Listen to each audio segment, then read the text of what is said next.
तो फ्रेंड्स बर्तमान OSS गोटे इंपोर्टाट अपडेट आसी सीजीएल को लेकिन 26/4/2024 रही फ्रेंड्स OSS अंडर जो मैंने सीजीएल एप्लाई करते से मोस्ट इंपोर्टाट रही आपण मैंने जो एप्लाई करते 30/12/2023 आपंकर एडभाइजमेंट नंबर देखिपे CGL combined post graduate level recommend examination थिला स्पेशल पोस्ट थिला सर्विस 2023 और 30/12 एप्लाई करते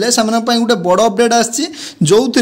आपन को जो पोस्ट थिला से एप्लाई करते 9,978 पिलांकर एप्लिकेशन रिजेक्ट होती केवल 1,341 पिलांकर सिलेक्ट होती आपण मैंने ये भाभी पारे जो 1,341 जन पिला माने सिलेक्ट होती से चाकरी पाइबार आशंका बहुत ही बढ़ी जाइए एवं जो मैंने रिजेक्ट होती पोस्ट पाई से लिस्ट तले दे देछि एवं तार कौथिपाई काटिछि कौ ग्राउंड दे देछि ग्राउंड ऑफ ग्राउंड वन हुई रिजेक्टर कौन पाई रिजेक्ट होती नेम दे देछि रजिस्ट्रेशन नंबर दे देछि आपण माने जो माने रिजेक्ट होइछन निश्चित भाव चेक कर नेबे आ बाकी जो रहिला जो माने भी सक्सेसफुल होइछि से मानकर एप्लिकेशन से मानकर चाकरी पाइबार आशंका खूब बढ़ी गला जे कि आपनकर एठारे आपनकर 10,000 पाखापाखि पिला कटि गले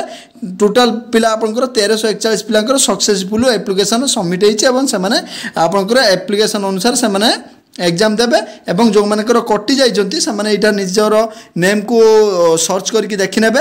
एवं आपण मानकर कोन पई कटिछन्ति एवं एई भली भाबे आगु को जेपरि कोनोसी प्रकार भूल करिवे नै एप्लाई समय रे ताकू ध्यान देबे एवं OSS तरफ वर्तमान नोटिस आछि यार अपडेट आपन को देली एवं यार पीडीएफ टेलीग्राम में प्रोवाइड कर दोछि।